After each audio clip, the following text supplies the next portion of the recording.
Good morning, students. In this video, we will discuss introduction to AC winding diagram, and also before getting into that AC winding diagram, we will discuss DC winding diagram procedure, how to draw, and then what are the steps we have to follow, and then what are the assumptions we have to made for the drawing diagram. So first I'll give a procedure for drawing the DC winding diagram. After that, we'll discuss AC winding diagram. In that AC winding diagram, we are having the winding terminologies: coil span, pole pitch, front, pitch factor, distribution factor, everything, right? So before discussing that, we must go for procedure for drawing the DC winding diagrams, because so we discussed every parts, all those things like back pitch, front pitch, everything. So we will go with a procedure how to draw the diagrams, right?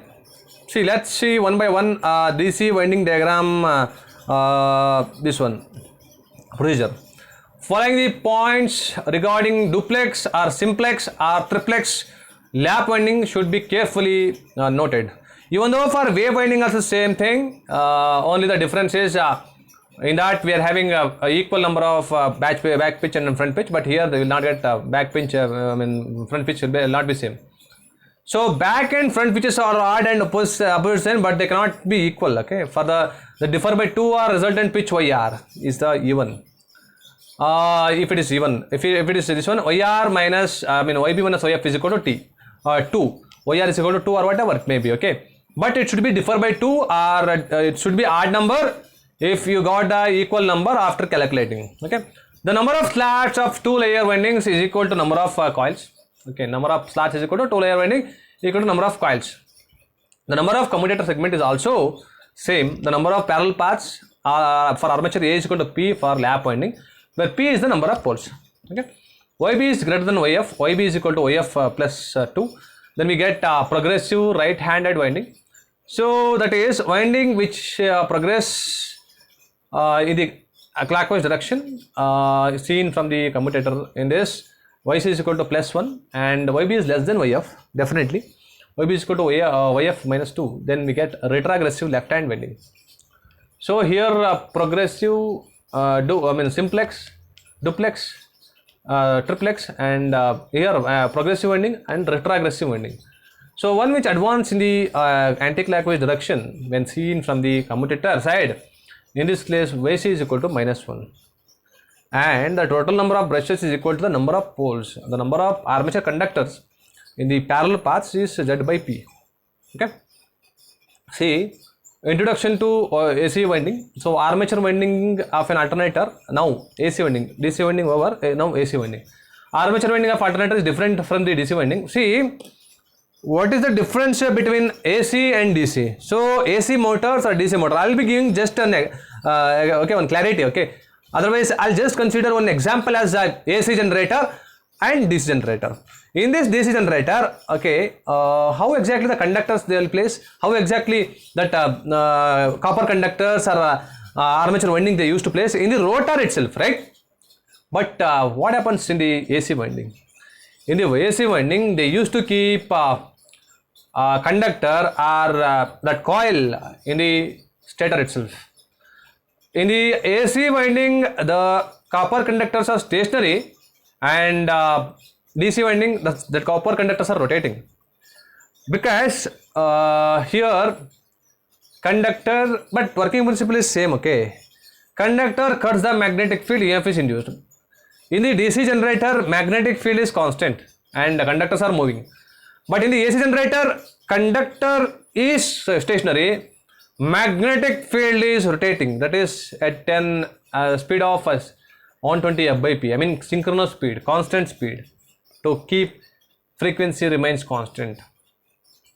In the 3-phase alternator or single phase, single phase not generator, single phase, 3-phase alternator only, 3-phase generator only. So DC machine winding is closed, alternator winding open, and 2 ends such as winding brought out. In the 3-phase alternator, 6 terminals are brought out, of which finally connected in star or delta. See, in the AC winding we are having star or a delta connection, but in the DC winding there is no star and delta, only plus minus, only 2 wires. But in the AC winding, star or delta. Star in the sense what? End to end connection. all the terminals connected to one point, that is neutral. In the delta, how will be people are explaining this delta?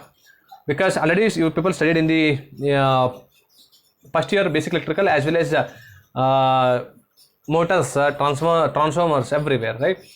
So in the star, all the common points are connected to like neutral. I mean, ending terminals of the coil are ending of the coil, ending terminal or end of the coil is connected to neutral point. But in the delta, end-to-end connection, starting point of one winding is connected to finishing point of another winding, starting point of another winding is connected to finishing end of another winding. There is no neutral present in the delta, right? So each set of winding represented winding per phase. Say winding per phase only, because 3 phase will be there. So if I divide into that generator overall in 3, what happens? 3 phase will occur, right? All the coil used, one of them must be connected such that EMF is help to each other, okay? And winding terminology, conductor which is present in the stator slats, when conductor cuts the toroidal field, EMF is induced. And turns conductor in one slot of, when connected to conductor of another slot, forms a turn, okay? So 2 conductors constitute a turn. This is shown in the figure below. And then coil, as there are number of turns, for simplicity, the number of turns are grouped put together to form a coil, okay? Such coil is called as multi-turn coil. A coil may consisting a single turn coil, a single turn coil shows a multi-turns coil. Here, see number of turns, I mean like coil having more number of turns, right? Coil side in the sense that coils have many turns. Part of the coil, each slot is called as coil side. So this coil side, okay, is shown in the figure. And then pole pitch, number of slots per pole, and total slot angle is 180 degree, and the 4 pole responsible for 722 degree electrical, and key points 180 degree electrical is also called as a pole pitch, okay? Practically, how many slots are under one poles which is responsible for 180 electrical or measured specific pole pitch, okay? Consists of 2 pole, 18 slots armature of an alternator. Then under one pole there are 18 by 2, that is now 9 slots. So pole pitch is 9 slots or 180 electrical, okay? This means 9 slots are responsible to produce phase difference of 180 degree between EMF induced in the different conductors. This number of slots per pole is denoted as N, okay? N is the number of slots per pole. And then pole pitch 180 degree, so is equal to slot per pole into by pole into is equal to 1. Slot angle, so 180 degree by N, so difference between any 2 adjacent slots. That is, I mean like the phase difference contributed by 1 slot in degree electrical is called as a slot angle. So the slot per pole contributed as 180 degree, which denoted as N. So slot angle is 180 degree by N, okay? So example I have given. This is a single layer winding, and this one is a double layer winding, and then full pitch winding here, and short pitch winding, and fraction winding, full pitch winding, and also like example 2 pole slots, coil span. So distance between the periphery of the armature between 2 coil sides.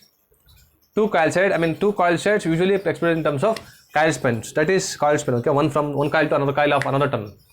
This is a N slots, and see directly disconnected, right? This is a full pitch winding, okay? If you want to know short pitch winding, so instead of connecting that slot number 10, we connected slot number 9 for reducing the copper conductors, and also to increasing the this one efficiency of the generator. See in this diagram, coil is connected number 1 slot to number N plus 1, that is 10 you assume, okay? Instead of connecting that full pitch, if you connect 1 slot, you short or eliminate, you have to connect in the 9th slot.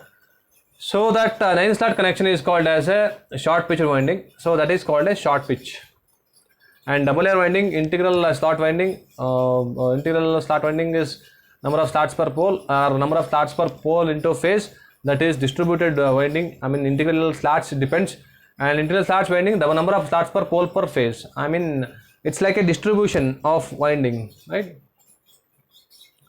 So thank you so much. So in the next class we will draw the diagram by using AutoCAD software, as well as I'll be giving theory also. I'll be discussing theory also. Thank you so much. Okay.